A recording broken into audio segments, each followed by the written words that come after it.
Welcome दोस्तों, आप सभी लोगों का स्वागत है हमारे चैनल द एडवेंचर क्लासेस में। आज हम बताने वाले आप लोगों को यूपी पुलिस कांस्टेबल का पेपर जो 2019 में 27 जनवरी को हुआ था।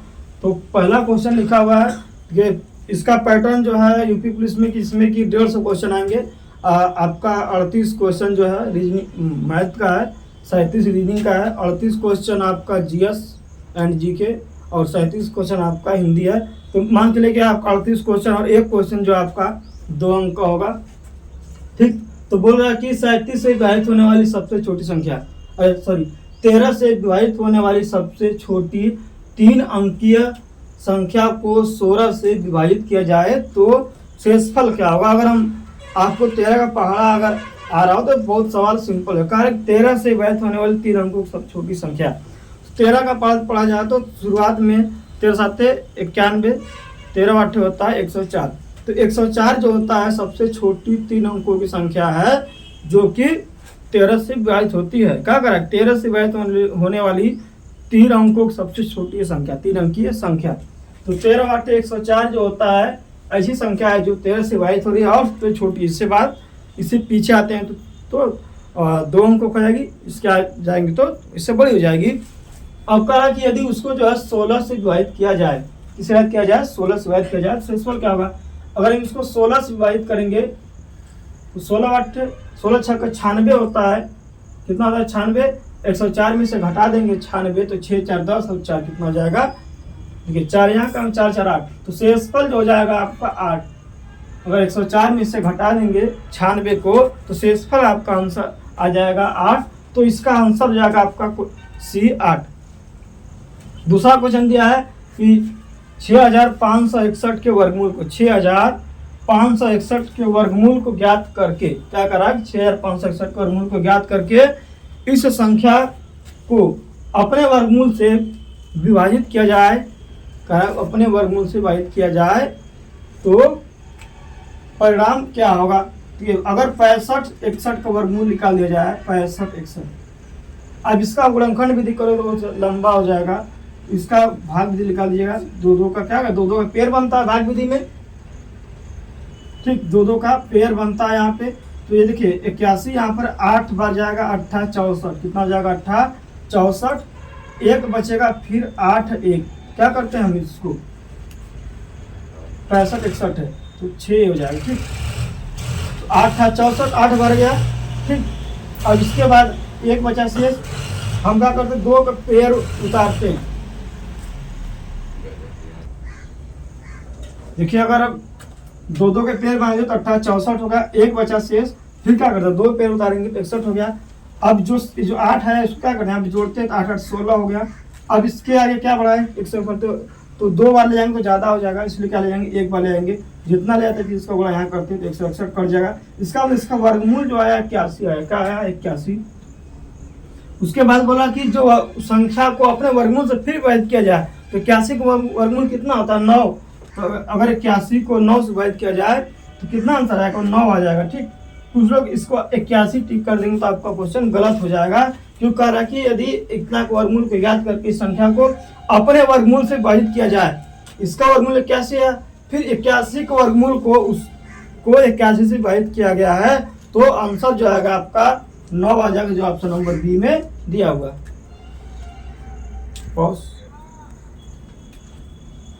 नेक्स्ट क्वेश्चन है कि किसी वृत्त के व्यास को 2 गुना कर दिया, क्या करा है, किसी वृत्त के व्यास को 2 गुना कर दिया है तो इसका क्षेत्रफल क्या होगा। किसी वृत्त का व्यास d होता है, अगर व्यास को 2 गुना करने का मतलब क्या होता है, त्रिज्या आपका व्यास का 2 गुना क्या होता है, त्रिज्या कितना हो जाएगा 2 गुना का। वृत्त का क्षेत्रफल क्या होता है पाई r स्क्वायर, क्या होता है पाई r स्क्वायर, जो कि ठीक क्या होता है पाई r स्क्वायर। व्यास जो होता है आपका 2 गुना होता है त्रिज्या का, कितना होता है व्यास जो होता है 2 गुना त्रिज्या का। तो यदि व्यास को 2 गुना कर देंगे तो क्षेत्रफल कितना हो जाएगा, r की जगह कितना हो जाएगा 2r हो जाएगा। ठीक, 2r के स्क्वायर क्या 4r हो जाएगा, इसलिए आपका जो क्षेत्रफल हो जाएगा आपका 4 गुना, कितना हो जाएगा 4 गुना का। किसी वृत्त के व्यास को 2 गुना कर दिया जाए तो उसका क्षेत्रफल क्या होगा, क्षेत्रफल कहता है पाई r स्क्वायर। ठीक, अगर क्षेत्रफल का आ जाएगा आपका 4 गुना बढ़ जाएगा। ठीक, ऑप्शन नंबर हो जाएगा बी। अगला कि एक्स के खाते में 8,654 शेष है और 5,531 रुपये जमा करता है और 8,434 में निकासी करने के बाद इस साल में कोई फॉर्मूला नहीं लगा, डायरेक्ट जोड़ कितना, क्योंकि इसके पास इतना रुपये था पहले से, इतना रुपये जमा कर दिया तो कितना 8,654 रुपये था पहले से, 5,531 रुपये इसने जमा कर दिया तो 4 1 5 हो गया, 5 3 8 हो गया, 6 5 11 1 8 5 13 1 14, मतलब 14,185 रुपया इसके खाते में हो गया। अब उसके बाद क्या करा कि इसने इतना रुपया निकाल दिया तो इसमें से घटा दीजिए, आपका आंसर हो जाएगा 141.85 और उसके बाद से 8433 कितना हो गया, यहाँ पर 2 हो गया, यहाँ पर 5 हो गया, अब देखिए 11 मिले 4 घटा 7 हो गया, 13 मिले 8 गया 5, तो 5752 मतलब 5,752 रुपया जो है इसके खाता में शेष बचेगा। ठीक, नेक्स्ट क्वेश्चन दिया कि एक संख्या को 3,003 से गुणा किया गया और उसके बाद 7, 11 और 13 को लसा द्वारा विभाजित किया गया, फिर स्वयं से विभाजित किया गया, तो परिणामी ज्ञात करिए। देखिए कोई संख्या है, मान लेते हैं कि परिणामी क्या x, मान लेते हैं परिणामी आपका x है, कर संख्या को 3,003 से गुणा किया गया तो संख्या x मान लेते हैं, अगर माना संख्या क्या है x है। अब इस संख्या में जो है 3,003 से गुणा किया गया, ठीक, तो x गुणे 3,003।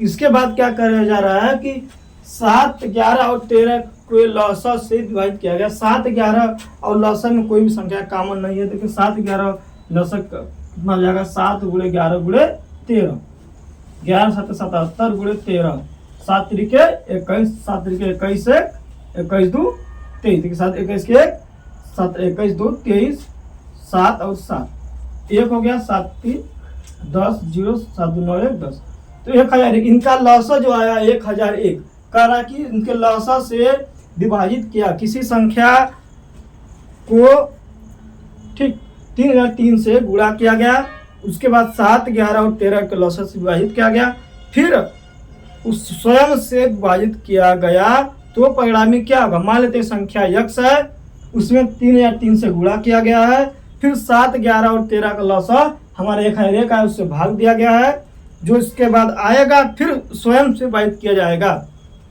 इससे काट देंगे तो 3 आएगा, नीचे क्या है 3x बटा के 1, क्या है 3x बटा के 1 आ गया, फिर कह रहा स्वयं से विभाजित किया गया है, तो हमने हमारा संख्या क्या माना है x माना है, फिर इसको 3x को अगर x से विभाजित कर दिया जाए तो आंसर हो जाएगा आपका 3, परिणामी आंसर कितना हो जाएगा आपका 3, जो कि ऑप्शन नंबर डी में और सी में दिया हुआ है। देखिए पेपर में बहुत ज़्यादा क्वेश्चन कठिन नहीं पूछा जाता है, बस ऐसा क्वेश्चन का लैंग्वेज चेंज कर दिया जिससे थोड़ा सा देखने में सरल कठिन लगता है। बस देखिए यदि नेक्स्ट क्वेश्चन है कि यदि 10x + 5 संबंधे 42x + 8 5 संबंधे 8 का 3 गुना है, यहाँ पर 3 गुना अनुपात क्या है, 3 गुना अनुपात, लेकिन आप 3 गुना मत करिएगा, ये घन के रूप करके लगाया गया सवाल को, तो देखिए 3 गुना मतलब तो 10x + 5, तो कह रहा कि x³ का मान 10x + 5 बटा के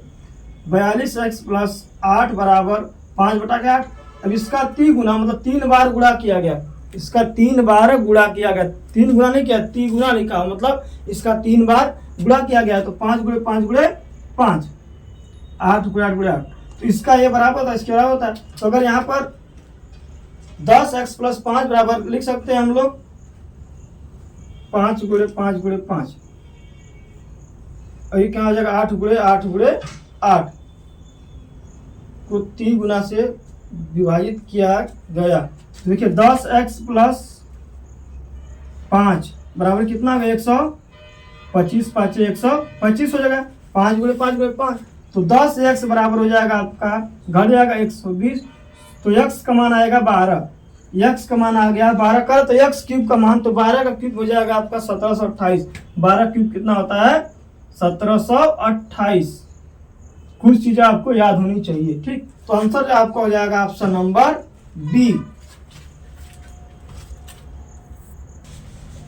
नेक्स्ट क्वेश्चन दिया हुआ कि 40 के वर्ग के 40% का चौथाई। 40 का वर्ग कितना होता है? 40 का वर्ग हो जाएगा आपका 4 चौक के 16 पर 00 का 40%, 40 बटा के 100, 0 0 0 0, 16 चौक के 64 पर 1 0, 640 का 1/4 मतलब 4 से भाग दीजिए, 16 चौक के 64, आंसर कितना हो जाएगा? 160। ठीक। नेक्स्ट क्वेश्चन है कि 110 लागत वाली वस्तु को 104.5 रुपए में बेची गई। किसी वस्तु की लागत जो 110 रुपया है उसको जो है 104.5 रुपए में बेचा गया, तो उसको छूट कितना % दिया गया? वस्तु 110 की थी, बेचा किसने? इसने 104.5 रुपया में, तो भाई छूट कितना दिया? छूट दिया इसने 110 में घटाएंगे 104.5, तो छूट जो आएगा हमारा 5.5 रुपया। अब देखिए छूट 5.5 जो 5.5 का छूट जो है आपका 110 रुपया में मिल रहा है। भाई कोई वस्तु जो है 110 रुपया में खरीदा गया था या फिर लागत उसका था 104.5 रुपया में उसे बेचा गया, तो कितने % की छूट दिया गया? अगर वस्तु को जो 110 रुपये में लागत है 104 में बेचा गया है, मतलब 5.5 रुपया का उसने छूट दिया। अब ये 5.5 रुपया का छूट किस पे दिया है? 110 पर दिया है ना भाई। छूट किस पे दिया है? 110 रुपया पर 5.5 रुपया उसने छूट दिया है, तो परसेंटेज में निकाल देना है, तो मतलब 100 से गुणा कर देंगे, तो 5.5 का छूट दिया गया कितने पर? 110 पर। 5.5 का छूट दिया गया 110 पर, 100 से भाग दीजिए, इसका परसेंटेज निकालना 100 से गुणा कर दीजिए, 0 से 0 कट गया, 11 5 55, ठीक 0.5 हो गया, 0.5 में गुणा कर दिए 10 का और 5 का, तो आंसर आपका हो जाएगा 5%। तो उसमें जो है 5% का छूट दिया गया, जो कि आप प्रश्न लिखा हुआ कि एक छात्र के अंक ठीक 68 के बजाय 88 के रूप में दर्ज किया, मतलब कि छात्र का जो अंक 68 अंक के बजाय कितना कर दिया गया? 88 अंक उसको नोट कर लिया गया। इसका जो है जिससे हुआ क्या कि इसका कक्षा के औसत, इससे कक्षा के औसत जो है 0.5 से बढ़ गया। ठीक। और किसी जो है व्यक्ति का अंक जो है 68 के बजाय जब 88 अंक नोट कर लिया गया, तो क्या हुआ उसमें कि कक्षा का औसत जो है 0.5 अंक बढ़ गया। क्या हुआ? 0.5 अंक बढ़ गया, तो कक्षा में छात्रों की संख्या पूछा जा रहा है। जो प्रश्न यूपी पुलिस कांस्टेबल 27 जनवरी 2019 में आया हुआ है, ये 68 के बजाय 88 अंकित किया। कितना किया गया? 88। तो बढ़ोतरी कितना हुआ? 20 अंक क्या हुआ? बढ़ गया। 20 अंक बढ़ाने पर जो है औसत जो है 0.5 का बढ़ रहा है। कितना बढ़ रहा है?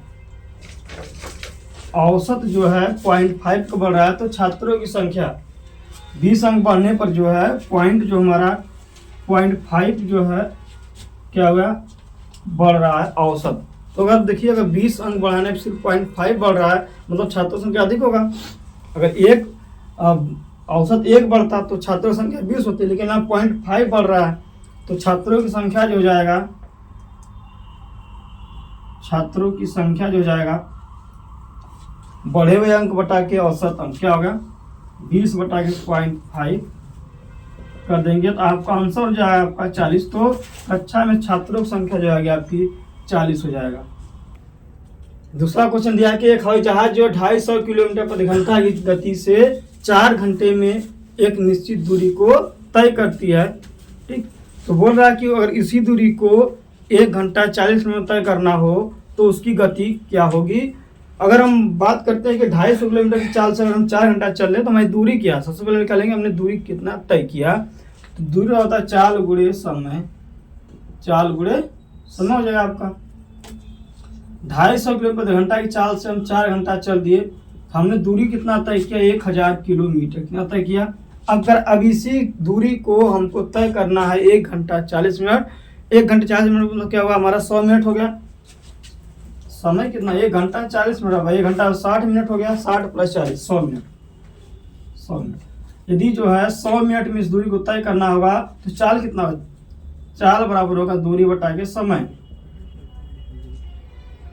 तो 1000 बटा 100 10 अभी क्या आंसर हमारा 10 नहीं होगा, क्यों 10 इसलिए नहीं होगा क्योंकि हम ये मिनट में लगा दिए, तो 10 किलोमीटर प्रति मिनट आया ना भाई, ये हमारी जो है और 1000 किलोमीटर की दूरी जो है 100 मिनट में तय कर रहा है, मतलब 10 किलोमीटर प्रति मिनट आया है। ठीक, हमारा आंसर दिया है किलोमीटर प्रति घंटा में। यदि हम जो है कि 1 मिनट में 10 किलोमीटर जा रहे हैं तो 1 घंटा में कितना जाएंगे, 60 से गुणा करना पड़ेगा, तो 60 से गुणा कर देंगे यहाँ पर तो 600 हो जाएगा किलोमीटर प्रति घंटा। तो आंसर जो है हमारा 600 किलोमीटर प्रति घंटा। ये जो प्रश्न आया था वो भी 27 जनवरी का आया था 2019 में कांस्टेबल पेपर में।